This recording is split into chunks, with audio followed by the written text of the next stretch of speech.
എല്ലാവർക്കും വിനീത നമസ്കാരം. ശ്രീമദ് ഭാഗവതം ദശമസ്കന്ധം പൂർവാർത്ഥം അധ്യായം 16 ശ്ലോകം 7, 8, 9, 10, 11, 12 6 ശ്ലോകങ്ങള് ഇന്ന് നമുക്ക് നോക്കാം. കാളിയമർദ്ദനം കഥ തുടരണം. ആ കടമ്പ് മരത്തിന്റെ മുകളിൽ നിന്ന് എടുത്ത ഒരു ചാട്ടം ഭഗവാൻ ആ വെള്ളത്തിലേക്ക്, വെള്ളം ഇങ്ങനെ സമുദ്രത്തില് തിരമാല അടിച്ചു വരണ പോലെ അത്ര ഉയരത്തിൽ അങ്ങോട്ട് പൊങ്ങിയെന്നാ പറയണത്. ഭഗവാൻ ചാടിയപ്പോ ആ വെള്ളം യോന്ത പ്രവിശ്യ മമ വാചമിമാം പ്രസുപ്താം സഞ്ജീവയത്യഖില ശക്തിധരസ്വധാംന അന്യാംശ്ച ഹസ്തചരണശ്രവണത്വഗാദീൻ പ്രാണാൻ നമോ ഭഗവതേ പുരുഷായ തുഭ്യം. ഓം നമോ ഭഗവതേ വാസുദേവായ. ഓം നമോ ഭഗവതേ വാസുദേവായ. ശ്ലോകം 7. സർപ്പഹൃദ പുരുഷസാര നിപാതവേഗ സംക്ഷോഭിതോരഗവിഷോജ്വസിതാംബുരാശി പര്യക്ലുതോ വിഷകഷായ വിഭീഷണോർമി ധാവൻ ധനുശതം അനന്തബലസ്യ കിം തത്. പുരുഷോത്തമനായ ആ ഭഗവാൻ ആ കയത്തില് ചാടിയപ്പോ സകല ലോകങ്ങളെയും കുക്ഷിയിൽ അടക്കിയിരിക്കുന്ന ഭഗവാന്റെ ഘനം നിമിത്തം ആ തടാകം, ആ നദി വല്ലാതെ അങ്ങോട്ട് കലങ്ങി മറിഞ്ഞു ചാടിയപ്പോ.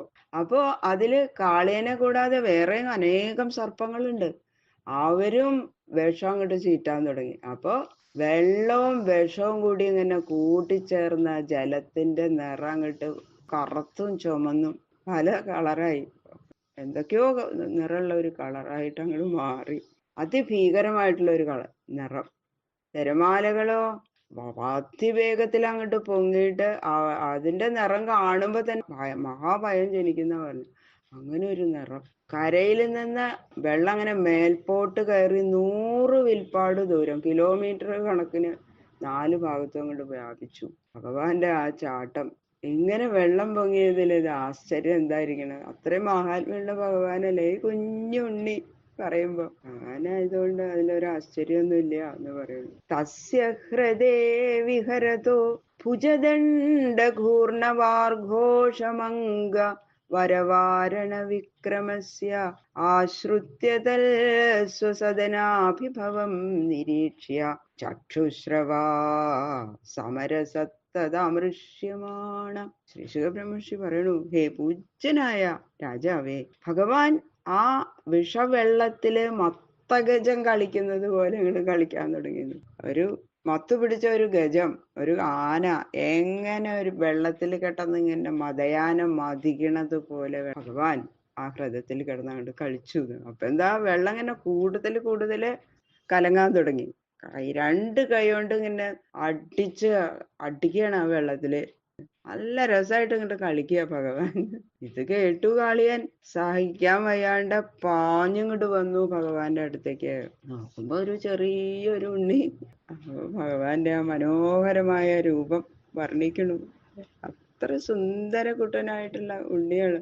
കാളിയൻ ഭഗവാൻ ഇങ്ങനെ കടിക്കാനായിട്ട് കൊത്താനായിട്ട് ഇങ്ങനെ പാഞ്ഞു വരിക. തം പ്രേക്ഷണീയ സുകുമാരഘനാവദാതം ശ്രീവത്സപീതവസനം സ്മിതസുന്ദരാസ്യം ക്രീഡന്തമപ്രതിഭയം കമലോദരാംഘ്രിം സന്ദശ്യ മർമ്മസുരുഷാ ഭുജയാ ചഛാദ. വെള്ളം അങ്ങോട്ട് കലങ്ങിയ ശബ്ദം കേട്ട ഉടനെ ക്രോധത്തോടെ വന്നു കാളിയൻ. ഭഗവാന്റെ ആ മർമ്മസ്ഥാനങ്ങളെല്ലാം അങ്ങോട്ട് കൊത്താൻ തുടങ്ങി. എന്നിട്ടോ ഭഗവാന്റെ ശരീരത്തിലേക്ക് അങ്ങോട്ട് അതിഭീകരനായിട്ടുള്ള കാളിയൻ അങ്ങനെ ചുറ്റി ഭഗവാനെ അങ്ങോട്ട് തല മാത്രമേ കാണാനുള്ളൂ, അങ്ങനെ അങ്ങോട്ട് ചുറ്റി വരിഞ്ഞു. അനങ്ങാതെ നിന്നു എന്നാ പറയണ ഭഗവാൻ. ആ കാളിയന്റെ ആ പ്രവൃത്തി മഹാ കഠിനമാണ് എന്ന് കാണിക്കാൻ വേണ്ടി ആ ഭഗവാന്റെ ഇത്രയും മനോഹരമായിട്ടുള്ള ഉണ്ണി എങ്ങനെ ചെയ്യാൻ തോന്നുന്നു കാളിയന്? ദുഷ്ടന്മാർക്കല്ലാതെ ഇത്രയും മനോഹര രൂപം വർണ്ണിക്കണു. അത്യന്തം മൃദുവായും നീലമേഘം പോലെ ശ്യാമളമായും കണ്ട മാത്രയിൽ തന്നെ ഒരു ആനന്ദം അങ്ങോട്ട് ഉണ്ടാവും. അതുപോലെയുള്ള സുന്ദര ശരീരം. അങ്ങനെയുള്ള മനോഹര ശരീരത്തോടു കൂടിയും ശ്രീവത്സം എന്ന മറുകുണ്ട്, മഞ്ഞപ്പട്ട് ധരിച്ചിട്ടുണ്ട്, അതിസുന്ദര മന്ദഹാസം. ആ മന്ദഹാസം കൊണ്ട് ഇങ്ങനെ മുഖം ഇങ്ങനെ അതിസുന്ദരമായിട്ടുണ്ട്.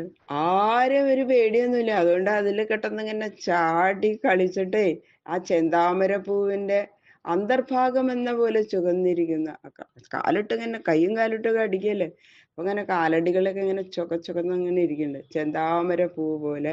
ചെന്താമര പൂവിന്റെ ഉള്ളിൽ എങ്ങനെ ഉണ്ടാവും? ചുമപ്പ്. അതുപോലെയുള്ള സുന്ദരമായ കാലടികളോട് കൂടിയും ഇരിക്കുന്ന ആ ഭഗവാന്റെ ശരീരത്തിലെ ജീവസ്ഥാനങ്ങളിൽ ഇങ്ങനെ കടിക്കുക കാളിയൻ. അങ്ങനെ ദേഹത്തിൽ ചുറ്റി. അതുകൊണ്ട് തന്നെ എല്ലാവർക്കും മനസ്സിലാവും ഈ കാളിയൻ മഹാപാപിയാണ്. എങ്കില് എന്നാലും അവൻ എത്ര ഭാഗ്യമുണ്ടല്ലേ ആ കാളിയന്.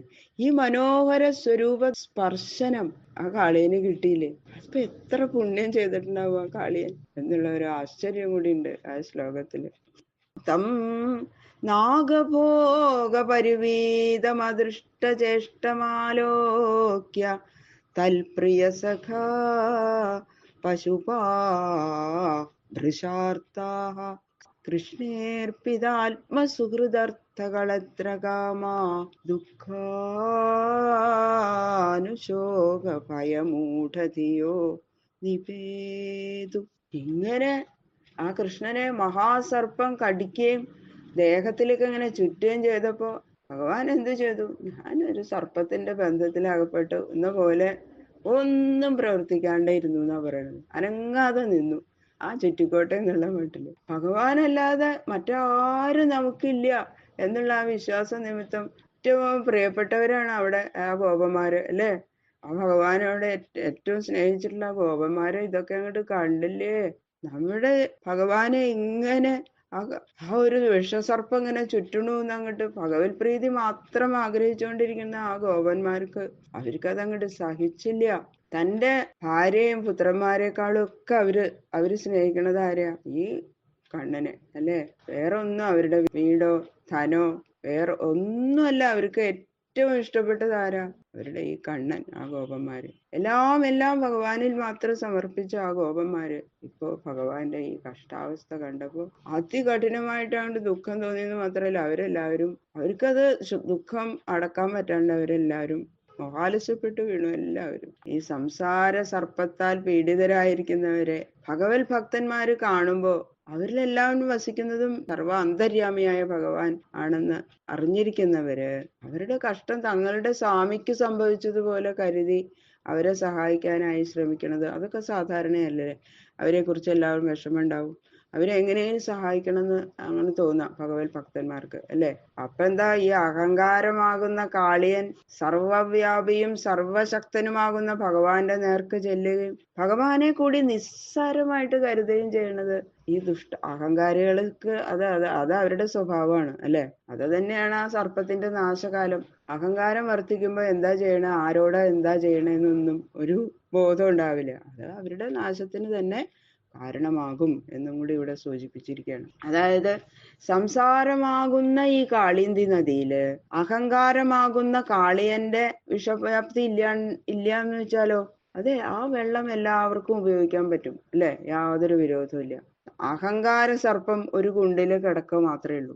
ആ കുണ്ടില് ചാടി കളിച്ച് ആനന്ദിക്കണത് ആരാ? ഭഗവാൻ തന്നെയാണ്. അപ്പൊ അഹങ്കാര സർപ്പം ഭഗവാന്റെ മഹാത്മ്യത്തെ അറിയാതിരിക്കുന്നത് മാത്രമാണ് കടുത്ത കുറ്റം. ഭഗവാന്റെ മഹാത്മ്യത്തെ അറിയാത്തവര് അഹങ്കാരികള് അവരത് അറിയണില്ല. അതിന്റെ ഫലം അവര് അനുഭവിക്കുകയും ചെയ്യും എന്നർത്ഥം. ഗാവോ വൃഷാ വത്സധര്യ ക്രന്ദമാനാ സുദുഃഖിതാഃ കൃഷ്ണേന്യസ്തേക്ഷണാ ഭീതാരുതത്യൈവ തസ്ഥിരേ. പശുക്കളും കൂടി എല്ലാവരും ആ പശുക്കളൊക്കെ ഉണ്ടല്ലോ കാളിന്തിയുടെ തീരത്ത് അവരെമ്പേ എമ്പേ എന്ന് പറഞ്ഞ അങ്ങോട്ട് കരയാൻ തുടങ്ങി. അവർക്ക് ഒന്നും ചെയ്യാനും പറ്റില്ലല്ലോ. അവര് ഭഗവാനെ തന്നെ ഇങ്ങനെ നോക്കി കണ്ണീര് ഒലിപ്പിച്ച് ഇങ്ങനെ കരഞ്ഞുകൊണ്ടിരിക്കുക. തങ്ങളുടെ നാഥൻ ഇല്ലാതെ ആയാൽ ഇനി ആരാ തങ്ങളെ രക്ഷിക്കുക എന്നുള്ള ആ ദുഃഖാധിക്യ നിമിത്തം ഉറക്ക കരഞ്ഞുകൊണ്ട് കണ്ണീര് ഒലിപ്പിച്ചുകൊണ്ട് ആ പശുക്കള് അവിടെ ഭഗവാന് തന്നെ നോക്കി നോക്കി നിന്നു. അഥ വ്രജേ മഹോൽപാതാ ത്രിവിധാ യതിദാരുണ ഉത്പേതുർപ്പുവി ദിവ്യാത്മന്യാസന്ന ഭയശംസിന.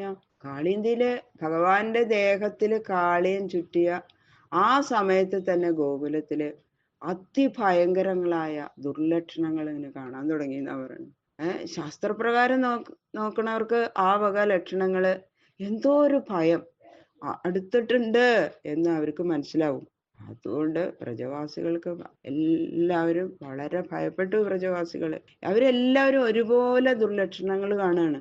വ്രജത്തിൽ ഓരോ ഗോപന്മാരും 3 വിധത്തിലാണ് അവർ കണ്ടത്. ഭൂമിയില് ഭൂകമ്പം വരണു, ആകാശത്തില് കൊള്ളിമീൻ വീഴണു, അങ്ങനെ ഇടയ്ക്കിടയ്ക്ക് കൊള്ളിമീൻ ഇങ്ങനെ വരിക. അവരുടെ ദേഹത്തിലെ ഇടത്തുഭാഗം ഇങ്ങനെ അങ്ങനെ അങ്ങനെ അങ്ങനെ തുടിക്കുക, ഇടത്തെ കണ്ണ് തുടിക്കുക, ഇടത്തെ ഭാഗം വിറയ്ക്കുക, ഇടത്തെ കണ്ണ് തുടിക്കുക. ഇങ്ങനെയുള്ള ഘോര ലക്ഷണങ്ങള് ഒരേ സമയത്ത് എല്ലാ ഗോപന്മാരും കൂടി കണ്ടു. അപ്പൊ മനസ്സിലായി എന്തോ ആപത്ത് സംഭവിക്കാൻ പോകുന്നു. കണ്ണനും കൂട്ടുകാരും എല്ലാവരും പോയിട്ടുണ്ട്. അവർക്ക് എന്തോ ആപത്ത് സംഭവിക്കാൻ പോകുന്നുണ്ട്. ബലരാമൻ പോയിട്ടുമില്ല കൂടെ. എല്ലാവരും വല്ലാതെ പരിഭ്രമിച്ച് അവരെല്ലാവരും ഓടി വരണു. ബാക്കിയുള്ള ശ്ലോകങ്ങള് നമുക്ക് നാളെ നോക്കാം. സർവത്ര ഗോവിന്ദ നാമ സങ്കീർത്തനം. ഗോവിന്ദ ഗോവിന്ദ ഗോവിന്ദ.